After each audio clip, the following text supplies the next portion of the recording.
What is the better thing to do when we are in pain, when we are in difficulties, when we are suffering? There is a better way.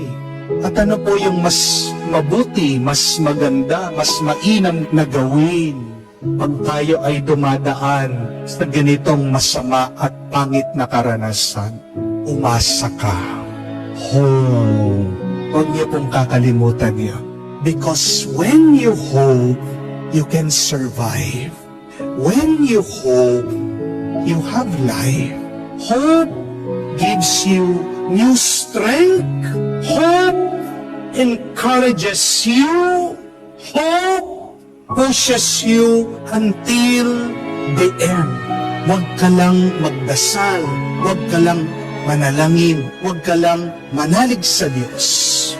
Napakahalaga. Huwag sanang mamamatay ang iyong pag-asa. Huwag nating kakalimutan yan. Kasi tingnan niyo po, kahit na wala kang pera, ang dami mong utang, ang dami mong bayarin, kung umaasa ka, makakakita ka na magandang kinabukasan. Makakaraos ka. Di po ba? Pag gutom ka, pero umaasa ka, alam mo, pagkatapos ng iyong trabaho, nai-imagine mo, naiisip mo na. Di ba? Yan yung magpapalakas sa iyo pagkatapos ng iyong ginagawa. Hinihintay mo yon. Makakakain ka din. Kahit na sinasaktan ka ng iba sa kanilang salita, sa kanilang ginagawa, basta't meron kang pag-asa, alam mo, pagdating ng panahon, maayos din ang lahat. Amen? If there is hope, you know that someday, everything will be alright. May away, because of hope, you know that someday, there will be forgiveness. Kahit na alam mo, merong hindi pagkakaintindihan, basta't merong pag-asa, pagdating ng araw, magbabalik ang pagmamahala. Kahit na dinadown ka, sinisiraan ka, ang sakit. Umaasa ka pagdating ng araw, magiging mabuti din ang lahat, magkakaayos kayo, magiging magkakaibigan ulit. Basta't may pag-asa ka, mayaman ka. Sino ang mga pinaka-mapapala? Who are those who are truly blessed? They are those who hope in the Lord.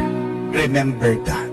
Yan ang sinasabi ng ating Panginoon dito sa Beatitude sa version ni San Lucas.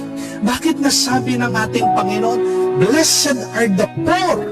Ano naging mapalad ang mga maghihirap? Ano nasabi ng ating Panginoon, blessed are those who are hungry? Ang hirap kaya na kumakalam ang sikmura. Paano nasabi ng ating Panginoon na blessed are you when people persecute you, insult you, exclude you, denounce you? Ang hirap kaya na isinasantabi ka, pinapahiya ka, niyuyurakan ng iyong pagkatao. Pero bakit nasabi ng Panginoon yan? Kasi binigyan niya rin ng pag-asa yung mga tao. Sabi niya na kahit kayo ay mahirap, dukha, pobre, sa inyo ang kaharian ng Diyos. Pag-asa. A vision of what is to come. Oo, mahirap ka ngayon, pero pagdating ng araw, kung tapat ka, kung magtitiis ka, anong matatanggap mo? Hindi lang bahay, hindi lang pera, hindi lang kayamanan, ang buong kaharian ng Diyos tayo. Kahit nagutom ka, kung umaasa ka, pagdating ng araw, pupunuin ka niya. Bubusugin ka ng Diyos. A vision of what is to come. Kahit na niyuyurakan ka, sinasaktan ka ng ibang tao, anong sabi ng ating Panginoon? Makakatanggap ka ng gantimpala galing sa langit, a heavenly reward. Huwag niyo pong iisipin na ang mga mapapalad lang ay yung mga mayayaman, yung mga busog, yung mga minamahal na mga tao, pinupuri ng ibang tao. Kasi ang pera nauubos, nawawala. Hanggang dun na lang ang blessing ng mayaman. Yung busog, magugutom muli yan. hanggang dun na lang yung kanyang pagpapala. At yung pinupuri, minamahal, tinatanggap ng ibang tao. Pagdating ng araw, yung mga yumayakap sa kanya, yung mga nagsasabi ng magagandang bagay tungkol sa kanya, mamamatay din ang mga yan. Magiging mag-isa din siya. Kahit na anong gawin natin, yung pera, yung pagkain, yung pagpupuri na galing sa ibang tao, hindi sapat yan para bigyan ka ng panibagong buhay at lakas. These things does not energize our spirits. They are just limited.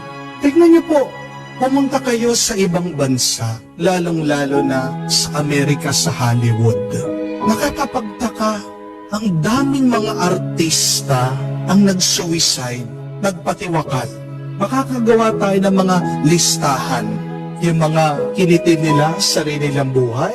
Isa na si Elvis dyan, si Heath Ledger, Robin Williams. Sikat na mga tao. Nasa kanila na lahat. Bahay, mansyon, lahat ng restaurant na gusto nilang puntahan, lahat ng pagkain na gusto nilang kainin, sasakyan, kahit ano pwede nilang bilhin. Pinakamagaganda na damit, pwede silang mangolekta, walang problema sa pera. Kahit saan sila pumunta, royal treatment, nilalatag ang red carpet para sa kanila. Palagi silang pinipitsura. Natutuwa ang mga tao pag dumadating sila. But the question is this, why are they unhappy? Bakit hindi sila masaya? Bakit nagpakamatay sila? Because the money, the popularity, the wealth failed to satisfy. Hindi ang pera, kayamanan, ang pagpupuri galing sa ibang tao ang makakapagbigay sa iyo ng isang mapalad na karanasan. Pag umaasa ka, mapalad ka, kahit na nahihirapan ka, kahit na nalilito ka, kahit na nagdudusa ka, umasa ka. Ikaw ang magiging pinaka mapalad.